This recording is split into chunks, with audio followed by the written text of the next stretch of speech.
ಗುರು ಬೆಳಗ್ಗೆ ಎದ್ದು ಝೊಮ್ಯಾಟೊ ಮಾಡೋದ ಅಂತ ಆನ್ ಮಾಡಿದೆ. ನಿಮ್ಗೊಂದು ಇದು ತೋರಿಸ್ತೀನಿ ನೋಡಿ. ಠಡಾಣ್ ಇನ್ಸೆಂಟಿವ್ ಬಿಟ್ಬಿಡವನೆ.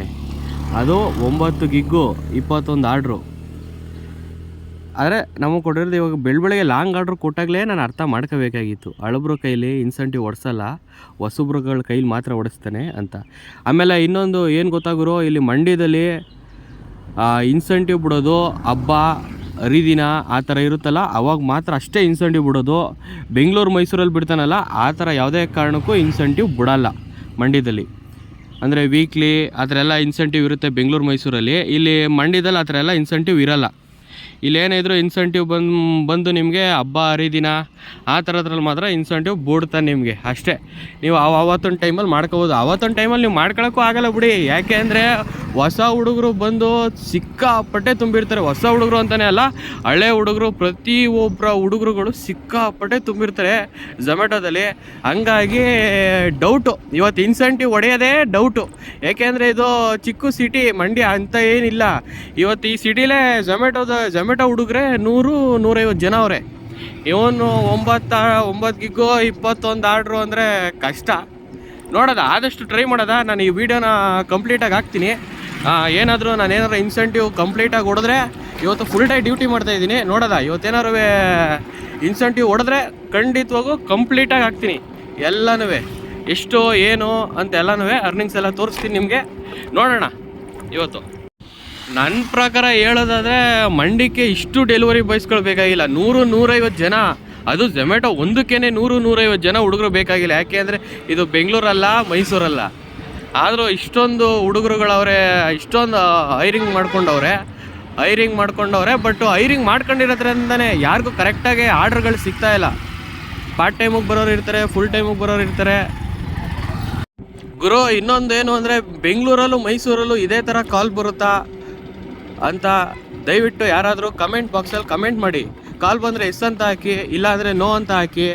ದಯವಿಟ್ಟು ಕಾಲ್ ಬರುತ್ತಾ ಅನ್ನೋದು ಇದು ಮಾಡಿ. ಯಾಕೆಂದರೆ ಇಲ್ಲಿ ಕಾಲ್ ಬರೋದೇ ದೊಡ್ಡ ಹಿಂಸೆ ಐತೆ ನಮಗೆ. ಇಲ್ಲಿ ಬರೀ ಕಾಲ್ ಬರುತ್ತೆ, ಆರ್ಡ್ರ್ ಎತ್ತಿ 2 ನಿಮಿಷ ಆಗಿರಲ್ಲ, ಆವಾಗಲೇ ಕಾಲ್ ಬಂದುಬಿಡುತ್ತೆ, ನೀವು ರೆಸ್ಟೋರೆಂಟ್ ತಲುಪಿ ಅಂತ.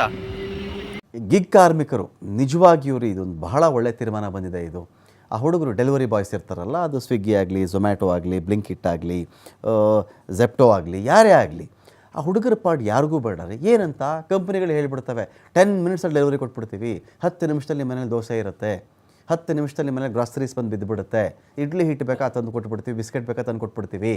10 ನಿಮಿಷ ಅಂತ ಕಂಪ್ನಿಗಳು ಹೇಳಿಕೊಂಡು ಗ್ರಾಹಕರು ಏನು ಮಾಡ್ತಾರೆ, 10 ನಿಮಿಷಕ್ಕೆ ನನಗಿದು ಬಂದುಬಿಡುತ್ತಲ್ಲ ಅಂಥೇಳಿ ಈ ಸಂಸ್ಥೆಗಳ ಕಡೆಗೆ ಹೆಚ್ಚು ಆಕರ್ಷಿತರಾಗಿ ಬುಕ್ ಮಾಡ್ತಾರೆ.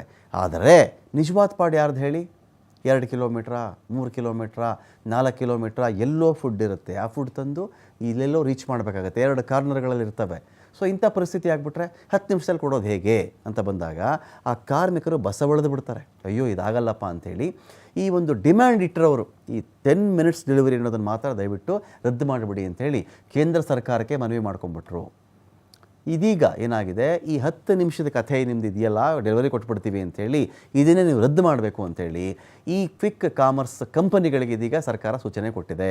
10 ಮಿನಿಟ್ ಡೆಲಿವರಿ ಸೇವೆ ರದ್ದಾಗಬೇಕು ಅಂಥೇಳಿ ಗಿಗ್ ಕಾರ್ಮಿಕರು ಕೂಡ ಕೇಳಿಕೊಂಡಿದ್ರು. ಗಿಗ್ ಕಾರ್ಮಿಕರ ಡಿಮ್ಯಾಂಡ್ಗೆ ಆಪ್ನ ಸಂಸದ ರಾಘವ್ ಚಡ್ಡಾ ದನಿಗೂಡಿಸಿದ್ರು ಕೂಡ. ರಾಘವ್ ಚಡ್ಡಾ ಏನು ಮಾಡಿಬಿಡ್ತಾರೆ, ಅವರೇ ಒಂದು ಡೆಲಿವರಿ ಬಾಯ್ ಆಗಿಬಿಡ್ತಾರೆ ಬ್ಲಿಂಕಿಟ್ಗೆ. ಬ್ಲಿಂಕ್ ಟು ಬಿ ಕಂಟಿನ್ಯೂಡ್ ಅಂತೆಲ್ಲ ಆಮೇಲೆ ಬರ್ಕೊಳ್ತಾರೆ. ಒಂದು ಮನೆಗೆ ಹೋಗ್ತಾರೆ, ಅವನು ಹಿಂದೆ ಕೂತ್ಕೋತಾರೆ, ಯಾರು ಡೆಲಿವರಿ ಬಾಯ್ ಇದ್ನೋ ಅವ್ನು ಹಿಂದೆ ಗಾಡೀಲಿ ಕೂತ್ಕೋತಾರೆ. ಸಾಧ್ಯನಾ ಇದು? ಯಾವ ಥರ ಹೋಗೋದಪ್ಪ ಈಗ 10 ನಿಮಿಷದಲ್ಲಿ ಹೆಂಗೆ ರೀಚ್ ಆಗೋದು ಅಂತೇಳಿ ಹೋದಾಗ ರಿಯಾಲಿಟಿ ಅರ್ಥ ಆಗುತ್ತೆ, ಗ್ರೌಂಡ್ ರಿಯಾಲಿಟಿ. ಈ ಥರ ಇದೆ ಅಂಥೇಳಿ. ಆಗೇನಾಗುತ್ತೆ, ಇದು ತುಂಬ ಅಪಾಯಕಾರಿ. ಇದು 10 ನಿಮಿಷಗಳು ಡೆಲಿವರಿ ಕೊಡ್ತೀವಿ ಅಂತ ಹೇಳೋದು. ಗಿಗ್ ಕಾರ್ಮಿಕರು ಏನು ಮಾಡ್ತಾರೆ, ನೀವು ಚೆಕ್ ಮಾಡಿ ಬೇಕಾದ್ರೆ ಪಾಪ ರೋಡಲ್ಲಿ ಅನೇಕ ಬಾರಿ ಕೆಲವೊಮ್ಮೆ ಸಿಗ್ನಲ್ ಕೂಡ ಜಂಪ್ ಮಾಡ್ತಿರ್ತಾರೆ, ಲೆಫ್ಟಿಂದ ಓವರ್ಟೇಕ್ ಮಾಡಿಬಿಡ್ತಾರೆ. ಸಿಟ್ಟು ಬರುತ್ತೆ, ಏನು ಹಿಂಗೆ ನುಗ್ತಾರಲ್ಲ ಇವರು ಅಂಥೇಳಿ. ಪಾಪ ಅವ್ರದ್ದು ವೃತ್ತಿ, ಅವ್ರದ್ದು ಅನಿವಾರ್ಯತೆ ಏನು ಹೇಳಿ, 10 ನಿಮಿಷಕ್ಕೆ ಹೋಗಿ ಅವ್ನು ಡೆಲಿವರಿ ಕೊಡಬೇಕು. ಕೆಲವರು ಇನ್ನೂ ಚೆನ್ನಾಗಿ ಹೇಳ್ತಿದ್ರು, ನಿಮಗೇನಾದರೂ ಇಷ್ಟು ನಿಮಿಷದಲ್ಲಿ ನಮ್ಮ ಡೆಲಿವರಿ ಬರಲೇ ಇಲ್ಲ ಅಂತ ಹೇಳಿದ್ರೆ ಆ ಕಾಸೆ ಕೊಡಬೇಡಿ, ನೀವು ಫುಡ್ಡು ಫ್ರೀ ಅಂತೆಲ್ಲ ಅನೌನ್ಸ್ ಮಾಡಿಬಿಡೋದು. ಅದನ್ನ ಯಾರು ತಲೆ ಕಟ್ತಾರೆ?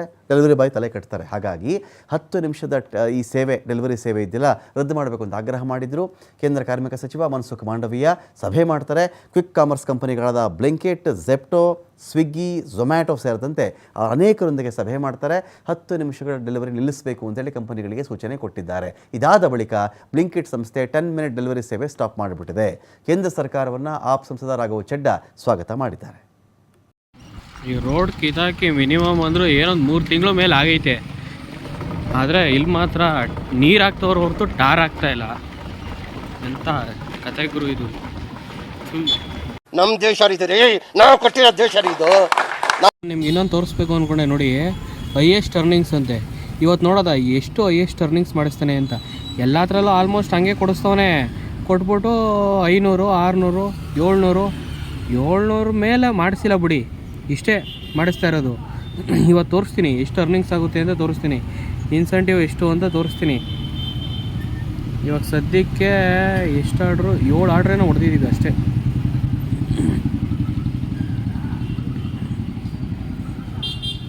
5